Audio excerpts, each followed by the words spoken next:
अच्छा है तो लोग बुराई नहीं करते, बुराई करते। कर्म खराब है, सब कुछ खराब है।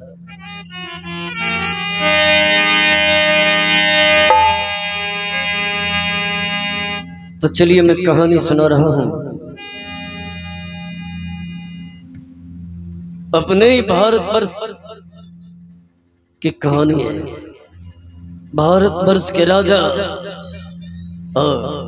उत्तानपाद बहुत बड़े धर्मात्मा राजा थे, बहुत बड़े धर्मात्मा राजा। इनकी पत्नी का नाम सुनी थी।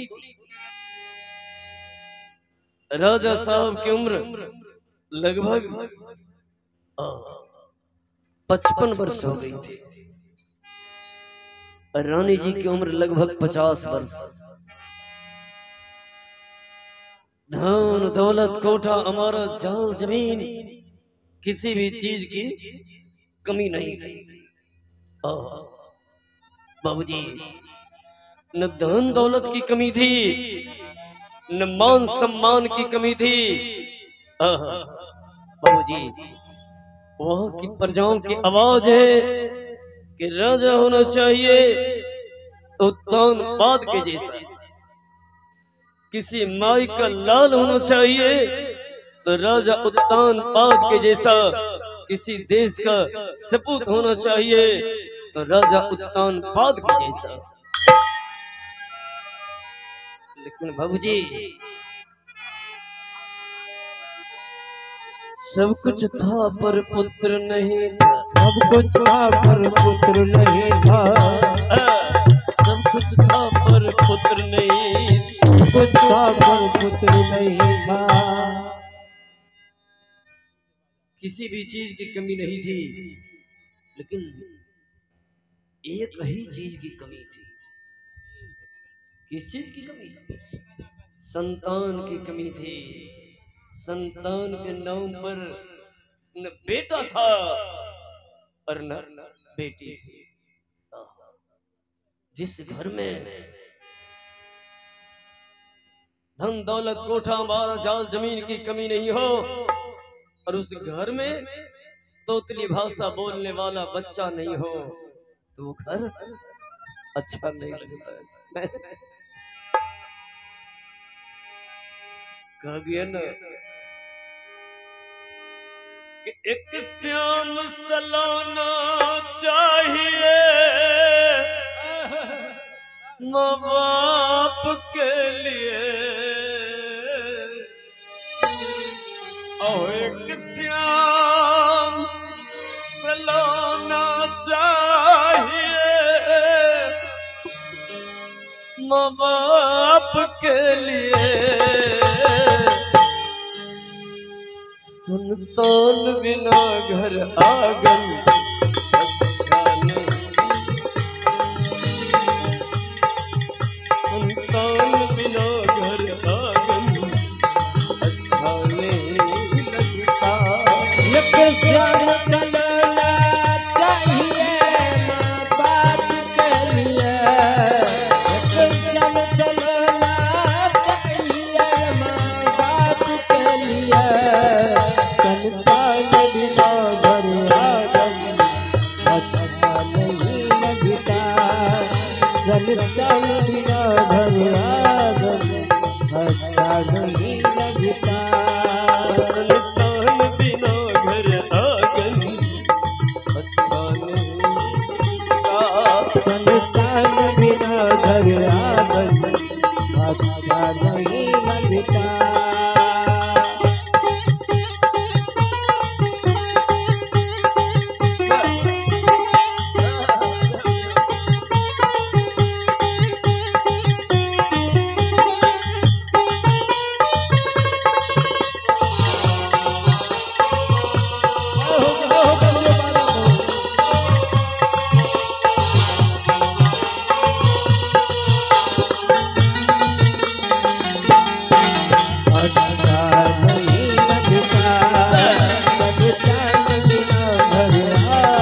संतान बिना घर आंगन अच्छा नहीं लगता।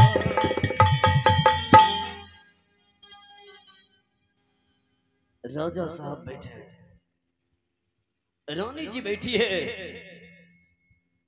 दोनों प्राणी उदास। राजा साहब तो राजकाज में व्यस्त रहते हैं, जैसे मुखिया जी दरवाजे पर बैठे रहते हैं तो कोई आते हैं इंदिरा आवास के लिए गुहार लगा, कोई कहते हैं को चापा कल दीजिए, कोई कहते वृद्धा पेंशन में नाम दे दीजिए। तो आने जाने वालों की भीड़ लगी रहती है, तो बातचीत करते करते दिन कट जाती है। बातचीत कर रहे हैं तो भूख भी लगी है तो कोई परवाह नहीं बाबू जी। लेकिन रानी जी राज हवेली के अंदर अकेली रहती थी, अड़ोसन पड़ोसन को देखती है कि बच्चा को दुलार करती है, नहीं बच्चा को दूध पिलाती है, काजल लगाती है, बच्चा तोतली भाषा में माँ माँ कह के संबोधन करता है। बाबूजी दुनिया भी कैसी है, किसी लड़की की शादी हो जाए, अगर 4 साल 5 साल तक एगो बच्चा नहीं हो तो लोग उसको क्या कहते, बझिनिया, नीच नजर से देखने लगते हैं कि बांझिन है। रानी जी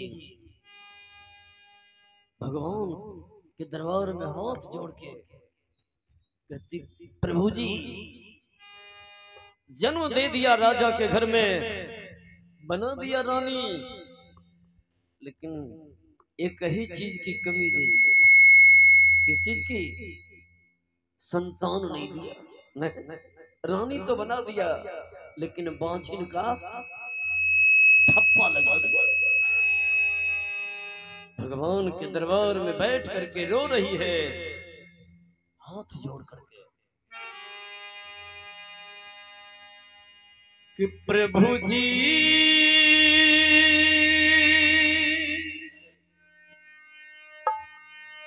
प्रभु जी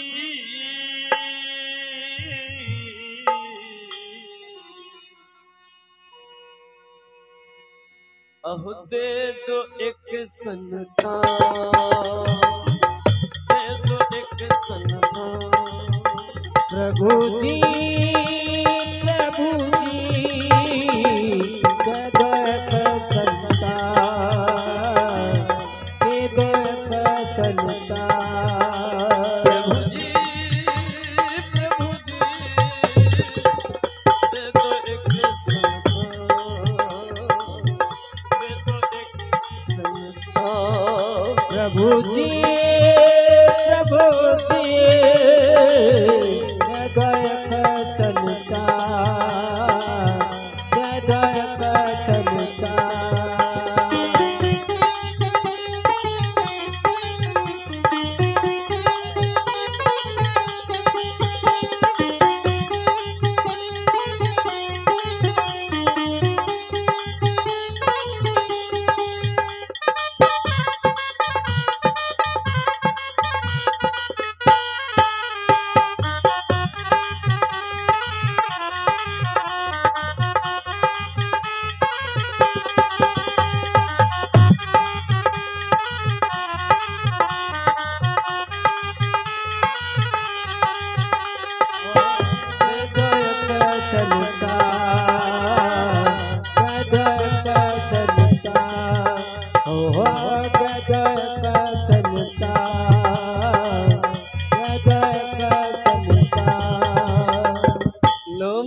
सूरज नमगु तारा।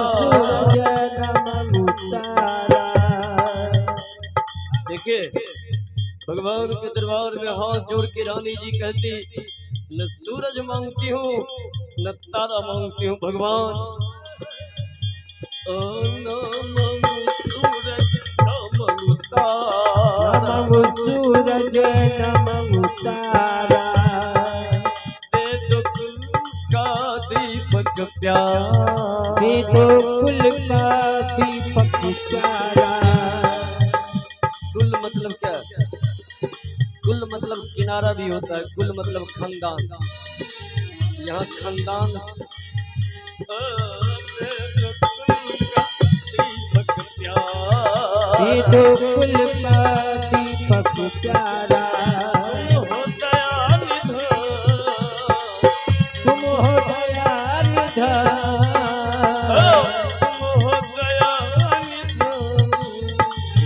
तुम हो दयाल दे दो एक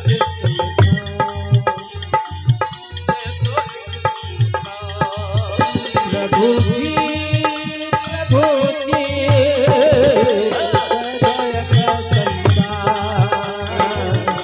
हृदय का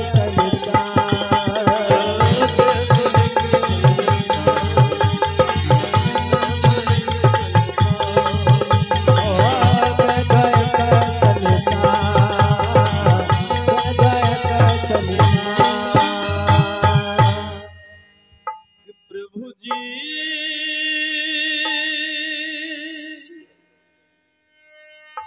प्रभु जी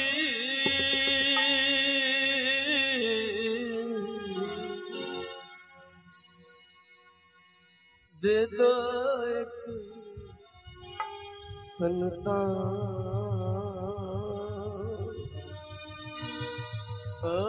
दे दो एक संतान।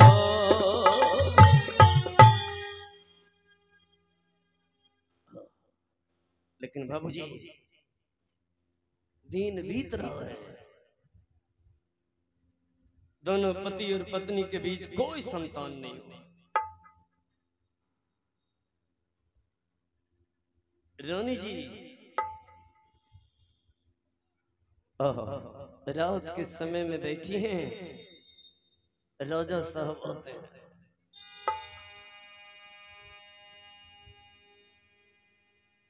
राजा साहब कहते रानी जी तू उदास है, मैं समझ रहा हूं कि संतान के बगैर उदासी है तुम्हारे चेहरे पे, लेकिन जानते हो लगता है हम दोनों प्राणी के ऊपर भगवान रूठ गए, क्योंकि कहा गया है जब भगवान रूठ जाते हैं तो समझिए उसके ऊपर वज्र टूट जाते हैं। बाबूजी कुटुंब आपकी मदद करने को तैयार है। दिया मतलब गतिया, गतिया मदद करने को तैयार है, नेताजी मदद करने को तैयार है, लेकिन भगवान अगर गुस्साए हैं, सदगुरु अगर गुस्साए हैं, शिव गुरु अगर गुस्साए हैं, तो बोलिए शांति मिलेगी? नहीं मिलेगी। और अगर अगल बगल के लोग गुस्साए हैं, गौर कुटुंब गुस्साए हैं और आप सही हैं, तो भगवान आप पर खुश होंगे। अगर भगवान खुश हैं तो सब कोई आपकी मदद करेंगे, कुछ देर के लिए गुस्सा जाएंगे।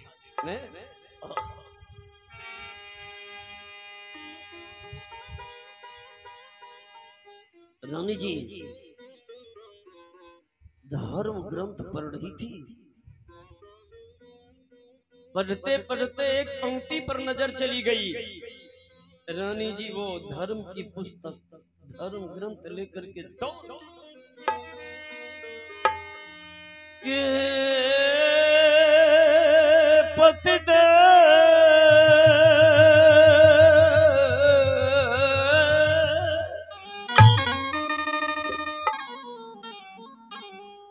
पतिदेव पतिदेव। राजा साहब कहने लगे रानी जी तुम कहना क्या चाहती है? रानी जी कहती स्वामी इस धर्म ग्रंथ में लिखा है, पढ़िए ना। राजा साहब कहने लगे रानी जी तो धर्म ग्रंथ में लिखा है, तू ही पढ़ के सुना ना। तो रानी जी कहती सुनिए पतिदेव,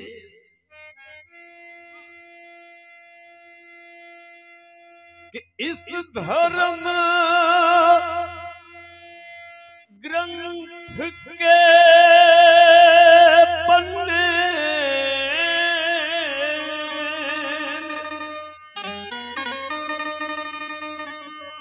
इस कदर पढ़ रही सोनी,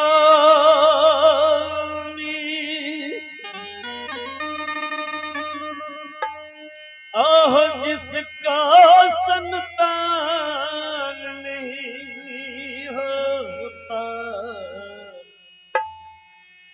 वो होता पुरुष नर का।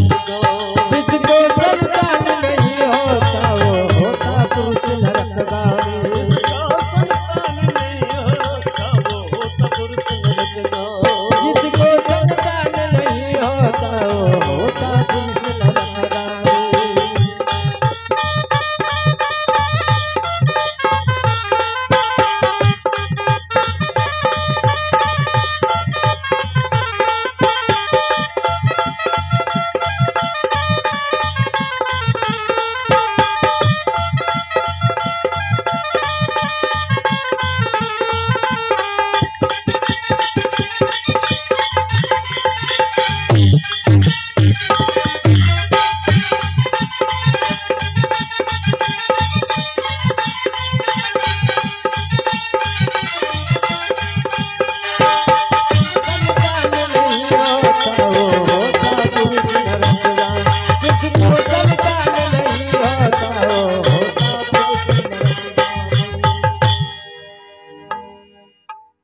रानी जी कहने लगी स्वामी,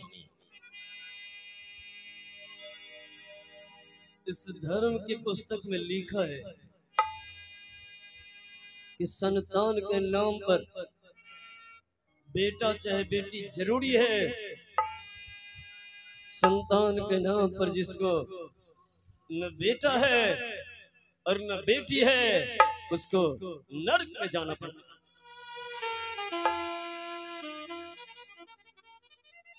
राजा साहब कहे कि नरक में तो जाना ही पड़ेगा, क्योंकि तुम्हारी उम्र 50 वर्ष हो चुकी है, हमारी उम्र 55 वर्ष हो चुकी है, अब कोई संतान होने वाला नहीं है। और जब इसमें लिखा है कि जो निपुत्र है उसको नरक में जाना पड़ेगा तो कोई रोक नहीं सकता है। रानी जी, लगता है अगला जन्म में तुम किसी के बच्चा को छीन लिए थे, तुम किसी के बच्चा को छीन ली थी, इसलिए इस जन्म में बच्चा के लिए हम लोग लड़ाई थी। रानी जी कहती सुनी, एक बात कहूं? राजा साहब बोले कौन बात?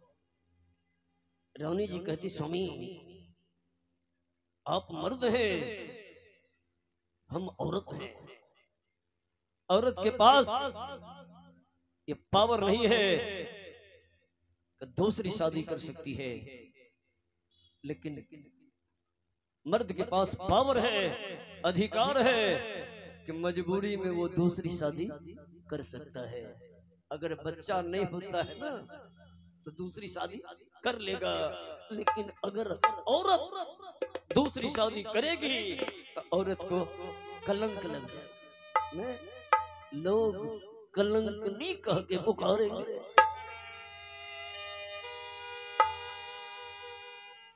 बैठिए चाहे। राजा साहब कहते रानी जी तुम कुछ कहना चाहती है क्या?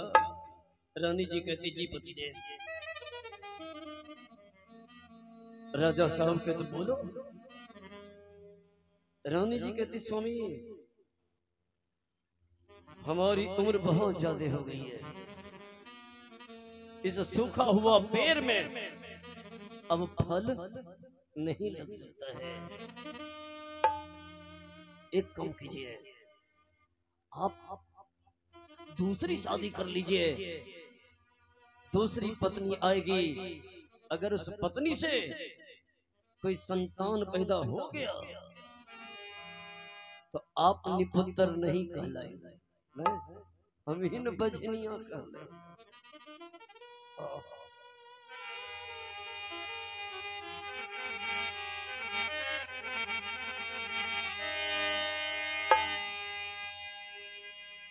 करम के लिखल का भैया, अब जी क्या पता धनवान है, बलवान है, जमीन वाला है, किस वक्त कर्म धोखा दे दे, नहीं ये काल पकड़ लेगा, कोई ठिकाना नहीं, नहीं? इसलिए गाने वालों ने कहा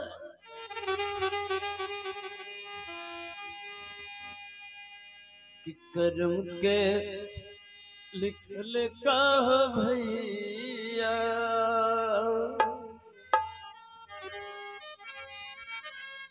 मेटे ना हो जाना, कर्म के लिखल का हो भैया, मेटे ना हो जाना, कर्म के लिखल का भैया,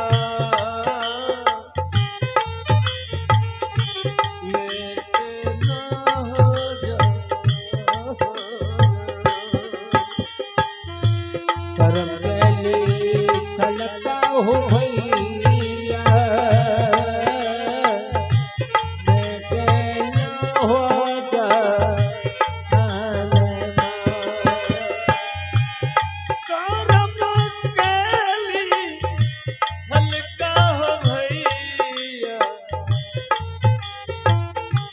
मेटे ना हो जाना।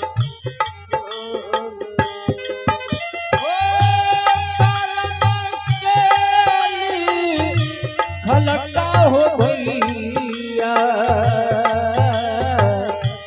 मेटे ना हो जाना,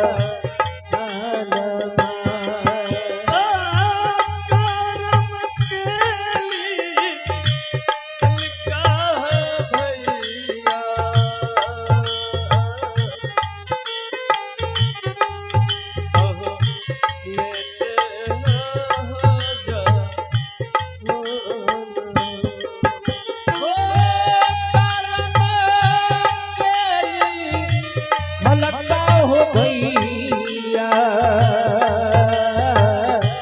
मेटे ना हो जाना,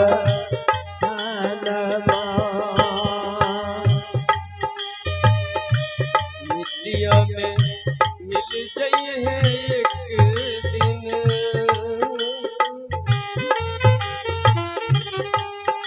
इस शरीर में रंग बिरंग का साबुन सेंट लगा लेगा, लेकिन मिट्टिया में मिल जाइए एक दिन, सोना जैसन हो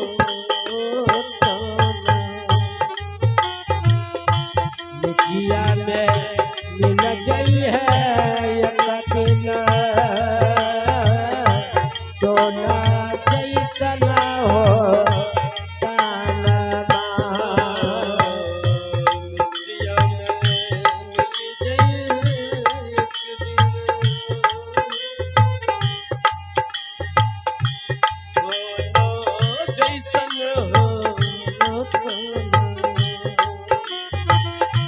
मिट्टिया में मिल गई है एक दिन, सोना जैसन हो तानमा।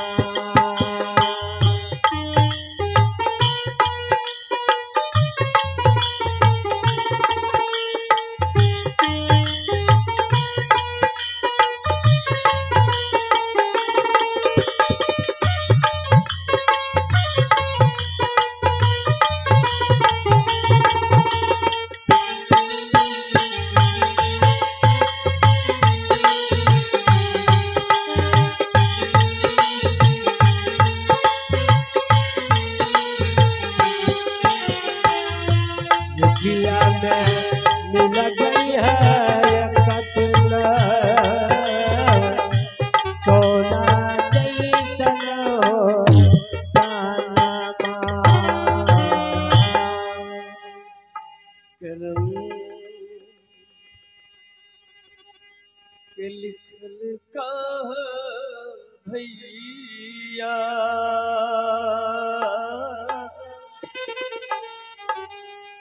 मेरे ना हो जा।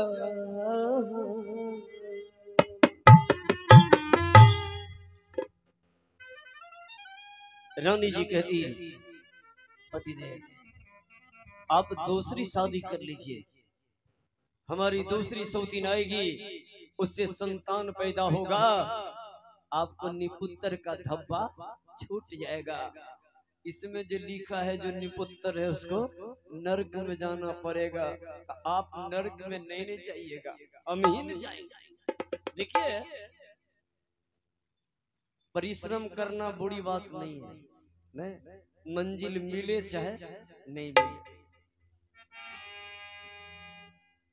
परिश्रम करना चाहिए। रानी जी जो बोली आप शादी कर लीजिए, राजा साहब के रानी जी तुम्हारा दिमाग खराब हो गया क्या, पगली हो गई है। रानी जी कहती स्वामी इसमें पगली की क्या बात। राजा साहब कहते तुमको मालूम है कि अगर हम दूसरी शादी कर लें हमारी दूसरी पत्नी आएगी, हो सकता है उसकी माया जाल में हम फंस जाएंगे, उससे मेरा प्रेम ज्यादा हो जाएगा। मैं कहा गया है हवा जब तेज चलती है तो पौधे झूम जाते हैं, हवा जब तेज चलती है तब पौधे झूम जाते हैं, और नई दोस्ती होती है तब पुराने छूट जाते हैं। हो सकता है नई रानी के साथ मेरा प्रेम ज्यादा हो जाए, तुमसे मेरा प्रेम कम हो जाए, और वो औरत आएगी तो तुमसे उसको सौतनिया डाह शुरू हो जाएगा। ए रानी जी अपनी कुल्हाड़ी से म्यूजिक मौजी बोलिएगा ना, सब कीर्तनिया का जितना भी कीर्तनकार हैं सबका भजन सुन लीजिएगा। हमारे जैसे 1000 बापू थे इनके चैनल में बंद है, ऑर्गन पर बैठे इन्हीं का है बबलू म्यूजिक मौजी।